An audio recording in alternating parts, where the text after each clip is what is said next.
Right, we're going to dissect France against South Africa. A pretty amazing match. Certainly an incredible performance from South Africa. And I was kind of doing that solo the other day. But I've been waiting and really wanting to hear the thoughts of Joe Worsley. And Joe, mate, where were you when you watched this game? I was in the Greyhound pub on Kew Green. Lovely. Wonderful boozer. Excellent. And was it just beer in hand and mates around you, or did you have a little notepad out? What? Couple of my kids around me, looking at the game. I got the notebook out later on when I look back at the stats and rewatch some of the match because it was. When I enjoy rugby, I have to switch that side of me off and just enjoy the game. If you get too analytical, you end up not being in the moment. And games like that, you want to just enjoy it for what it was, a physical battle, which I love. Okay, it was an amazing match. Yeah, it was your kind of a game, wasn't it? Yeah, you would have loved to have played in a match like that. And an amazing occasion in Paris, I can say for firsthand. But yeah, you mentioned the stats that you've dug into. Also, you're a coach with a defence expertise, so I want to drill right into this. But before I do, let me just say, if you haven't already, hit subscribe on the channel. Thank you to all the new subscribers. If you're one of them, welcome. Make sure you give a thumbs up on the video and leave your thoughts down below. Yeah, we're getting the thoughts of World Cup winner Joe Worsley, but your thoughts are just as valuable, so get stuck in down below. But go on then, Joe, take it away. What were your takeaways from this match? Remember, we did some analysis before the game about the journey these two teams had been on for that 2-year cycle. South Africa's journey was about improving their attack to score more points. They've come up with some X-factor players, and again, we saw Sacha just scoring that try, incredible try. I want to use that name because in France, everyone just calls him Sacha because they've got no chance of pronouncing his actual name. I'm going to join that gang. He's incredible. But their attack in general, especially when they go down to 14 men, when you go down to 14 men, attacking multiple phases becomes even more difficult. And the game you want to go to is what South Africa have been so good at, that kicking game, pressure, defending out the back. They did that so well in that second half. Now, France, their story was about maintaining their attack. We talked about what happened against New Zealand in a similar match last year, where their attack came down a level. They won the kicking game against what was a pretty naive strategy from the New Zealand team. So this time they came up against the South African team that did kick significantly more than them. Even in that last quarter, South Africa were kicking far more than France. France just didn't have their hands on the ball and really struggled to get on it and were trapped in their 22 at that end. But that is the biggest story for me. The French attack was not good enough, partly due this South African team are far better in defence and territory and putting pressure on you than probably any other team in the world. So obviously your attack's not going to be as good as it would be against Australia, for example.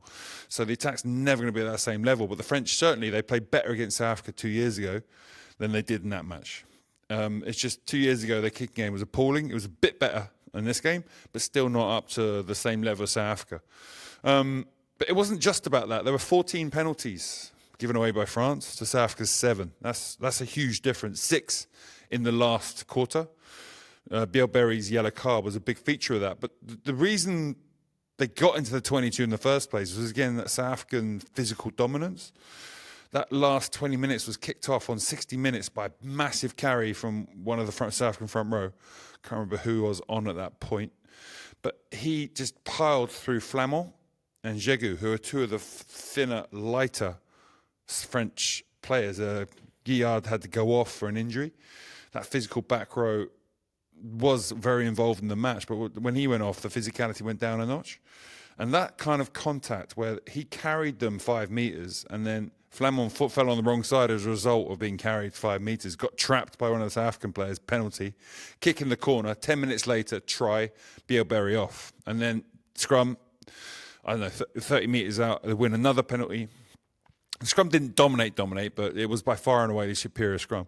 Another penalty in the corner, another try, boom, finished, done, match over. That was really, that last quarter was about that South African dominance, physical dominance coming through. After 60 minutes, some French players probably got tired. People talk about the French league, but there was a ball in play for 30 minutes. I mean, listen to your analysis after hot analysis you did, really good.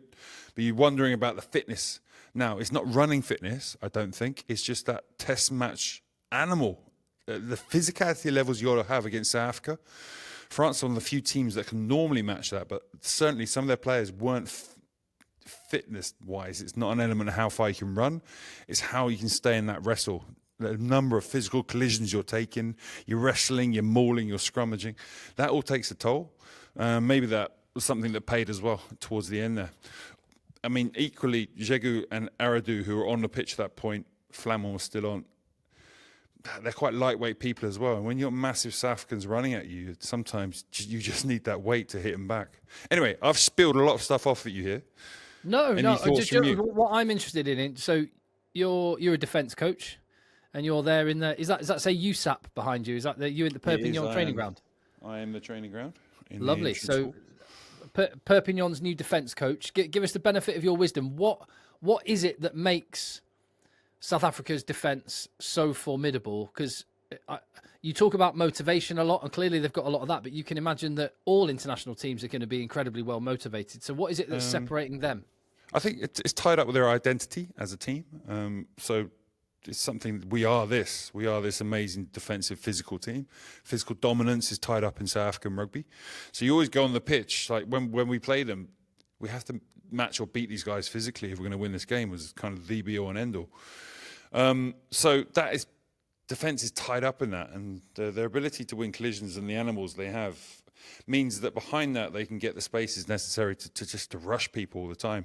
But also, sometimes France, that 40 minutes to 60 minutes, France 3 or 4 times made line breaks, got into the 22.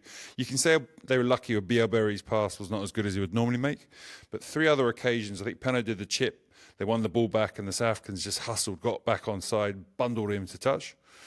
They turned over another 22 entry where they forced their way back after a half break, got a dominant hit, and then got on top of them again and then created a turnover. So they're not just about blitzing the whole time. They do shut the attack down a lot, but they also, when the French transitioned well, made line breaks, they just got the hustle on, worked their asses off, got a dominant hit, and then got their system back in place. And once they get that back in place, they're pretty comfortable. They really are comfortable, and they don't care they're playing without the ball. They're so comfortable, they just think we'll carry on. They carry on playing like this, then we're going to turn them over. Again, that's where maybe you have to go for one of these kicking options. That rugby IQ... that rugby IQ, I think, something that I noticed. Like early on, when they had 15 men on the field, they were really going at France's breakdown, and they got a few counter rucks going. And then as soon as they went down to 14, they kind of shut that off a little bit and focused on just getting the dominant hits, getting men on their feet in the defensive line. It's just, I think it's hard to, it's easy to just forget about the absolute fundamentals in the top 2 inches. They are just. Yeah, so cohesive. Seven penalties, and they're going hard on some breakdowns as well. Yeah, they were picking when again yellow card, red card. You got to pick and choose. You got like a range of where I compete. You're gonna lower that when that card's on the pitch because you know if you get one wrong, how badly you're gonna pay for it out the back. So they all would have regulated that. And yeah, just very intelligent. 7 penalties is just phenomenal in an international match of that kind of intensity. Right, there's a few things I wanted to ask about. The French aerial game. Is this something they have to solve? Because they lost too many of the 50-50s, didn't they? Yeah, honestly, I think it's still very much a blind point for them. We talked about Atsogbe Boris, but listen, they're injured, they're out. They need several more people, and they need to develop in their academy system, they need to get people playing games that are going to get them jumping in the air, contesting under pressure and catching the ball above their head and getting good quality catches on, because in rugby now, if you can't do that, you're going to have a bit of luck when that ball falls. So it's going to fall your way. And normally in a game, it's going to fall for the opposition at some point. And a team like South Africa, when it falls for them, you're going to pay. And the law has kind of worked against France, hasn't it? With the no, what do they call it? Escorting. No escorts, yeah. You have to have a clear route. Makes it more contestable and makes it more valuable, and that's worked against France because it's not a superpower of them. I just look at France and I think, on their day, when the odd ball falls for them and when the passes are crisp, they're going to absolutely shred teams because they can do things that other teams can't. However, when you're thinking about a World Cup quarter-final, semi-final, final, I can't see them going back to back to back without being able to diffuse this aerial threat, because teams, when they play against France, are just going to do it. Yeah, and there is an element of luck involved where that ball falls when it comes to those aerial battles, which can turn a tight game. Listen, France's attack wasn't firing. We talked about this, the South Africans, how good they are. It wasn't firing. They did make quite a few mistakes, and that was why their attack ratio was so low. Every line break they made cost them too much. Now, again, the way they play, the amount of time they're together really does make a big difference. But yes, I will come back to the fact that to be really difficult to play against, part of that is your kicking game and how you dominate territory and how you get out of your half. And whilst their kicking game, when they go long, is very good, anything aerial becomes a bit of a liability. So yes, they really need to develop that side. It's about developing the youth coming through now, because you're not going to inherently change Peno or Ramos into incredible aerial players overnight. And I also thought it was noticeable that South Africa's kind of flexibility. We talked about the intelligence their players on the field, recognising we're a man down, so let's pick and choose our breakdowns really carefully. Equally, their coaching staff just said 30 minutes, get that loose head prop off for whatever reason, I don't know. Also, they had Andre Esterhuizen. Yeah, Esterhuizen. It's good having him on the bench. That's the situation where you got that kind of dual player. And in scrums, he was a flanker. Lineouts, he was stood outside 10. He was a genuine hybrid. You don't really lose that much. And you got a more mobile. Khaleesi's pretty mobile as well. But you got somebody who can add weight to the scrum still. You got somebody who's going to be able to even more because of his size. But yeah, that kind of centre back row is invaluable. Not many players can do it, and yeah, he certainly did it. Well, Jegu did it in the Six Nations, of course. But I guess what I'm getting at here is you had the 5 players come on for France all at the same time on 50 minutes or whatever it was, almost exactly on 50 minutes, which made me think. And this is not necessarily a criticism. It was just noticeable when you look back at the game. And hindsight's 2020, but 30 minutes they give the Shepherd's crook to a loose head prop, South Africa. France on 50 minutes make all their changes, and then on 60 minutes they make the remainder of their changes, almost like it was preordained, predetermined, and maybe that ability, maybe it's something for Galtier to. Or are there any? Here's the question, I guess I'm asking: are there any problems that you were seeing that Galtier could have solved within the 80 minutes? With the bench he had, Tao Fafina stops Mauls scrummaging, makes the scrum better. But you're taking off Miafu, who does that as well, but also can do more in open play. So you lose a bit of your attacking ability as a result of that substitution. Jegu is fantastic. I love him. Incredible player. As physical as he can be for someone his size. But coming on for Guillard, didn't he come with Guillard? I think. Yeah, I think. Anyway, all 3 of the back row physical. Bourdion was throwing himself around, getting stuck in, as was Guillard. So those guys, that's what you need, more people doing that. So that tackle I talked about, it's just one tackle. So listen, he did great steal that got the team 3 points. So he did some other wonderful things. But losing that collision with Flamand was one of the key moments, which is why I'm focusing in on the physicality level. Sometimes it is about size. You need that size. And the other 3 back row, and they start those 3 back row because they're big and they're powerful and they can go toe to toe with the opposition. Then you have a collision with Flamand and Jegu, who are smaller and not as physical. Okay, Jegu is quite physical, but Flamand's not a physical rugby player. Those 2 lost a collision that became a vital swing moment in the match. So I think the coaching-wise, the replacements coming on. I mean, Luku normally steadies the ship, becomes a safer kicking game. It's just honestly, most of the time he was on, the ball wasn't there in the 22 defending. They made 4 tackles to South Africa's 3 in that last 20. They would just dominate. Those 2 penalties. Behind that, they spent 10 minutes each time defending their line. Couldn't get out. It was pretty brutal to watch. It must have been awesome watching it. What was it like when Penno scored his first try? It sounded incredible. Wild. The whole atmosphere was insane. Did it turn near the end? Did it turn when people realised, Christ, it got relatively quiet. Yeah, it got relatively quiet. I was actually impressed at how many fans stuck around for the final whistle. Oh, it's pretty compelling, isn't it? Yeah, it was absolute theatre. So they know how to put on a show in Paris. But yeah, South Africa have just flexed. How much do you think if France had been playing this game Let me think. When would they be at their best? Round 5 of the Six Nations. If they mean, played, that is interesting. Round 5 of the Six Nations would be interesting. I mean, I'll send these stats in. We'll pop them up on the video. So I've got the South Africa game 2 years ago, then the rematch. So we know the scores in the both games. The ball in play was 30 minutes against 33.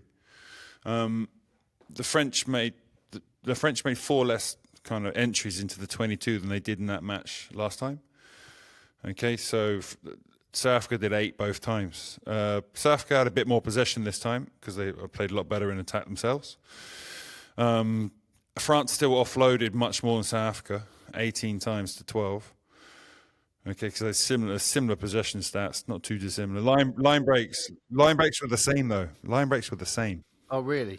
Yeah, some of those French offloads I thought were poor choices. Yeah, I mean the one where Flamand went to offload to Taufafina in the 22, that was another one of those turnovers in that 40 to 60 moment. Yeah. He got his arm caught by Reinach, I think, just slightly, and he just messed up an offload he was going for. Again, that was a massive moment where the French were steaming onto it and may have scored behind it. Turnover-wise, South Africa and France are pretty similar on 13 and 14. So really, it's just France did offload quite a lot, but the defence of the South Africans are so good, it shut down the line break opportunities. Yeah, the biggest stat difference is South Africa kicked 38 times to France's 29. And per minute, that's like 2.7 for South Africa and 1.8 for France. So there's a big difference in terms of kicks per minute there, which when the South African kicks are normally contestable or long or little grubbers on the floor in the 22 to put pressure on the opposition, then banging you behind and smashing you back over the try line, so you've got to have a scrum on your 5 metre line. All these kind of play they make behind these kicks is what makes a big difference. These are just stats. There's so much you can't prove. That collision that those 2 French players lost and led to what happened from 60 minutes on, you can't quantify that with statistics. It's about the humans involved in that collision and what happened behind it. But they're quite loud statistics. We'll pop them up on the video later on. They're pretty interesting. Right, there you go. Thank you, Joe. Appreciate that. No worries. And now France have Fiji. Yeah. A lot of, which, one physical frying pan into another. Bit of a different proposition, but... I watched that game. I watched that game as well. It was Fiji. Fiji weren't bad, were they? Pretty good. They've got themselves, like Mick Burns done a good job at getting them real disciplined set piece, and their line out was really good. The scrum, England didn't manage to nudge, and with players in the top 14, they've got some absolute. The offload stats in that game must be unbelievably one-sided because they were doing it for fun. It's incredible their ability to offload. I know the way they grow up, how they play. But it's just some of the athletes, the ability to win and get arm free and play behind it is just, it's a dream to watch, isn't it?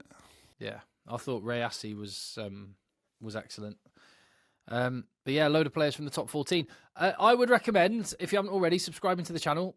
Make sure you join us for free live Pro Dodo Rugby, normally on a Thursday night. This week it's on a Sunday, 8 p.m. Sunday. There are no top 14 games, so the only rugby that is on, as far as I'm aware, anywhere in the world on Sunday evening, and this is free if you're in the UK and Ireland, is here on FR UK. We're watching Van play Grenoble, which is, I don't know, Sam Davis, don't know if he's returning yet. We'll wait and see what the teams are, but that should be an absolute banger. Joe, what have you got? How's training been this week? You said the players have got a week off?